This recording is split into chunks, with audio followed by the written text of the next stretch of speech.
अस्सलाम वालेकुम भाइरो जी त असां सिखंदासीं ज़मीर तक़सीम छा आहे ऐं उनजा कहिड़ा क़िस्म आहिनि, उनजा कहिड़ा मिसाल आहिनि ऐं उहे ज़मीर तक़सीम आहिनि कहिड़ा, उनजी वस्फ़ छा आहे, ज़मीर तक़सीम जी लफ़्ज़ी माना छा आहे। त असां अॻी वीडियोनि में ज़मीर जे ॿिनि क़िस्मनि जे बारे में पढ़ी आयासीं। अॼु असां पढ़ंदासीं ज़मीर तक़सीम जे बारे में। त तक़सीम लफ़्ज़ी माना आहे, तक़सीम लफ़्ज़ी माना आहे दार या जुदा करण।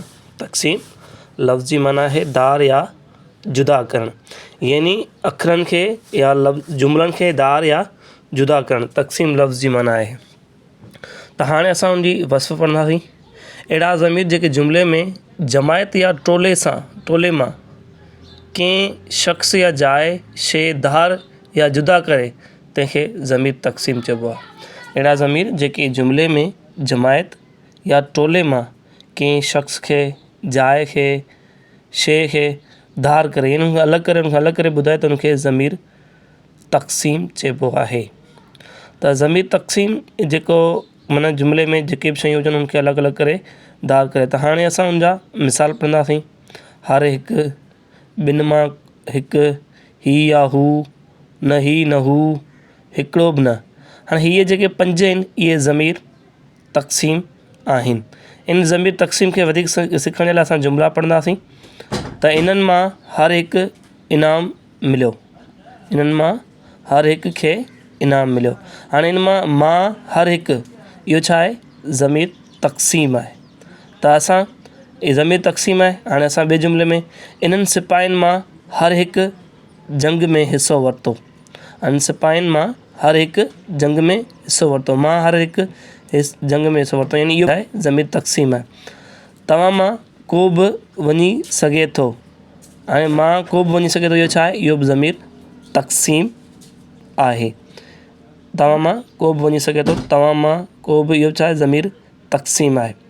त हाणे वधीक उनखे असां इहे जेके टे जुमिला असां उनजा पढ़ियासीं, जेके जुमिलनि में कमु कयोसीं, उन खां पोइ तव्हांखे मश्क जेका आहे इहे तव्हां हल करियो ऐं कमेंट्स में ॿुधायो। मश्क हल लाज़मी कयो। हीअ जेके सवाल आहिनि इहे तमामु मुख़्तलिफ़ टेस्टनि में लॻनि था ऐं उन मां तव्हांखे ख़बर पइजी वेंदी। ॿिन्हिनि मां को बि सचो न आहे। इनमें ज़मीर तक़सीम कहिड़ो आहे, त इहे जेके MCQ अथनि इहे मुख़्तलिफ़ टेस्टनि में लॻनि था। इनखे तव्हां जेकॾहिं पढ़ंदव तव्हांखे जेके सही वक़्त सां ऐं अॻियां तव्हांखे कमु ॾींदो।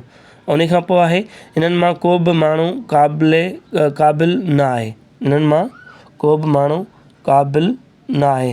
त हिन जुमिले में जेको ज़मीर तक़सीम आहे उहो कहिड़ो आहे, उनखे तव्हां कमेंट्स में लाज़मी लिखो ऐं ॿुधायो। उन खां पोइ जेको असांजो हीउ जुमिलो आहे, तव्हां मां कंहिं बि तस्वीर खे ॾिसी सघूं था, तव्हां मां कंहिं बि तस्वीर खे ॾिसी सघूं था। त इन में ज़मीर तक़सीम कहिड़ो आहे उनखे तव्हां लिखो ऐं कमेंट्स में ॿुधायो। त मूंखे अॼु जी हिन वीडियो में तव्हांखे तमामु घणी नॉलेज मिली हूंदी ऐं असां ज़मीर तक़सीम जे क़िस्म जे बारे में पढ़ियासीं, उनजी लफ़्ज़ी माना पढ़ियासीं, उनजी वस्फ़ पढ़ियासीं, उनखे जुमिलनि में इस्तेमालु कयोसीं ऐं उनखे असां उनजी एक्सरसाइज़ तव्हांखे ॾिनीसीं। त असांखे अॼु इन जी वीडियो मां घणो कुझु नॉलेज मिली हूंदी ऐं असां नेक्स्ट वीडियो में मिलंदासीं ऐं नेक्स्ट वीडियो में वधीक सिखंदासीं। अल्लाह हाफ़िज़।